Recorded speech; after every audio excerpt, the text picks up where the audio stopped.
તમે પણ અમારા મનપસંદ ટોયઝ ઓર્ડર કરી શકો છો www.buntonkids.com થી. Link is in the description. Mummy બની સાન્ટા. ગટ્ટુ અને ચિંકીનું ક્રિસમસ વેકેશન શરૂ થઈ ગયું હતું અને તેઓ પોતાના વેકેશન વિશે ખૂબ જ એક્સાઇટેડ હતા. બંને સાથે ઘરે આવી રહ્યા હતા. ચિંકી, ખબર છે ને પપ્પાએ ગયા વર્ષે સેન્ટા ક્લોઝ બનીને આપણને કેટલી બધી મજા કરાવી હતી, કેટલી બધી ગેમ્સ રમ્યા હતા અને પપ્પા આપણા માટે કેટલી બધી સરપ્રાઈઝ લાવ્યા હતા. હા ગટ્ટુ, યાદ છે. હું તો બહુ જ એક્સાઇટેડ છું. આ વખતે તો ક્રિસમસમાં ખૂબ મજા આવવાની છે. બંને ઘરે પહોંચી જાય છે.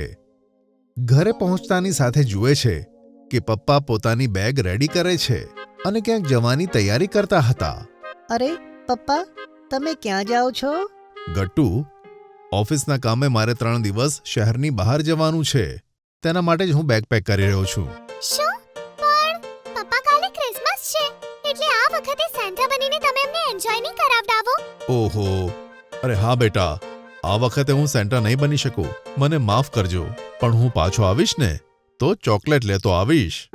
ચોકલેટ વિશે સાંભળીને ગટ્ટુ ચિંકી ખુશ નથી થતા અને ઉદાસ થઈને પોતાના ઓરડામાં જતા રહે છે અને પપ્પાને પણ કામથી બહાર જવું પડ્યું.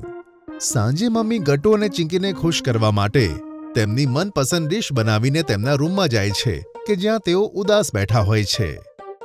બાળકો, આટલા ઉદાસ ના થશો. લો, જુઓ, મેં તમારો ફેવરેટ નાસ્તો બનાવ્યો છે. આ વખતે સેન્ટા નહીં આવે તો શું થયું? નેક્સ્ટ ટાઈમ આપણે બધા ધૂમધામથી સેલિબ્રેટ કરીશું. મમ્મી, અમે ક્યારના ક્રિસમસની રાહ જોતા હતા. રજાઓ પૂરી થયા પછી બધા લોકો આવીને બધું કહેશે કે સેન્ટાએ તેમને શું ગિફ્ટ આપી. હા મમ્મી, મેં અને બંટીએ તો નક્કી પણ કર્યું હતું કે અમે બંને સેન્ટાથી પેલો નવો રોબોટ માંગીશું કે જે રિમોટથી ચાલે છે. હા, અને હું મારા માટે નવા વોટર કલર્સ માંગવાની હતી. બધું ખરાબ થઈ ગયું હવે.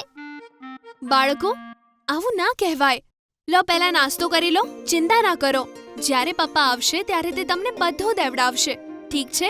પણ ગટ્ટુ ચિંકી કોઈ વાતથી ખુશ થવા તૈયાર ન હતા. રાત્રે બંને ઉદાસ થઈને સૂઈ જાય છે. ત્યાં મમ્મી વિચારે છે, આવું કામ તો નહીં ચાલે. મારે જ કંઈક કરવું પડશે.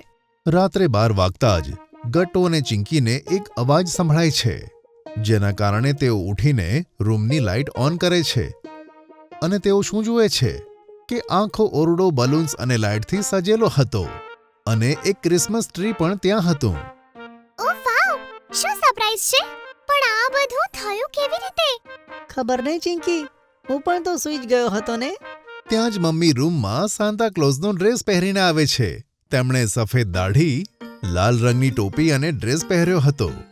તેમની પાસે એક મોટું પોટલું હતું જેમાં ઘણી બધી ગિફ્ટ્સ હતી. Santa close! હો હો હો હો હો! મેરી ક્રિસમસ બાળકો!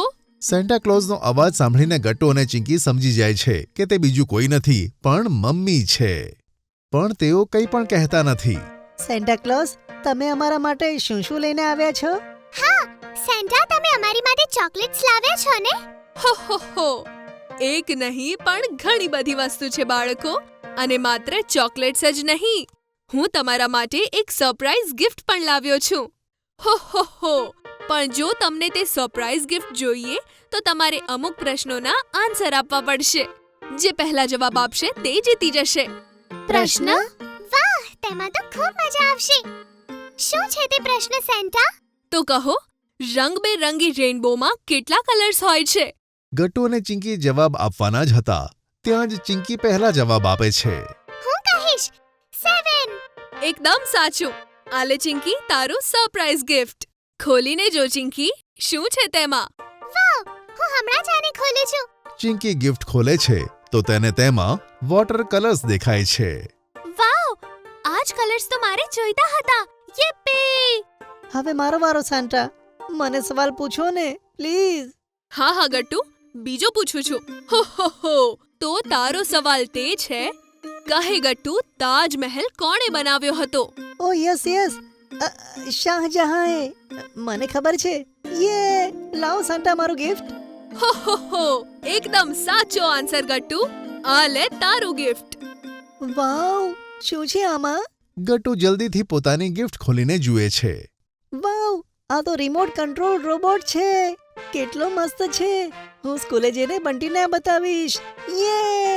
ગટ્ટુ તેના રોબોટને ચલાવીને જોવા લાગે છે.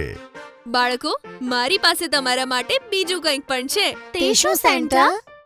આ સેન્ટા પોતાના પોટલામાંથી એક ક્રિસમસ કેક નીકાળે છે. વાવ, આ કેટલો સરસ કેક છે. કેટલો ટેસ્ટી લાગે છે. હા, ચાલો તેને કટ કરીએ. ગટ્ટુ ચિંકી સેન્ટાની સાથે મળીને કેક કાપે છે અને તેને ખાય છે. વાવ, કેટલો યમી કેક છે. ખબર છે સેન્ટા, અમારી મમ્મી પણ આવો જ કેક બનાવે છે, એકદમ આના જેવો. હા ગટ્ટુ, શું આ સેન્ટા આપણી મમ્મી જ તો નથી? આપણા માટે આટલી સરસ ગિફ્ટ્સ, ચોકલેટ્સ અને કેક પણ લાવ્યા છે. લાગે છે બાળકો, તમે મને ઓળખી લીધી છે. હવે હું બીજું શું કરત? તમે બંને હતા જ દુખી, તો મેં વિચાર્યું કે હું જ તમારા માટે સેન્ટા બની જાઉં અને તમને આ સરપ્રાઇઝીસ આપું.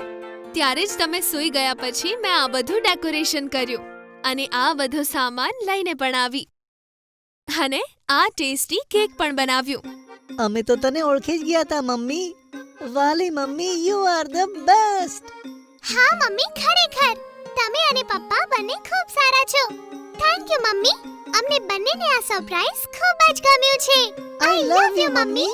આટલું કહીને ગટ્ટુ અને ચિંકી મમ્મીને ભેટી પડે છે મેરી ક્રિસમસ. અને પછી બધા સૂઈ જાય છે. બીજા દિવસે પપ્પા પણ પોતાનું કામ જલ્દી પતાવીને આવી જાય છે અને બધા મળીને ક્રિસમસ સેલિબ્રેટ કરે છે. જો તમને અમારી વાર્તા ગમી હોય તો પુન ટુન કિડ્સને લાઈક, શેર અને સબસ્ક્રાઇબ કરજો.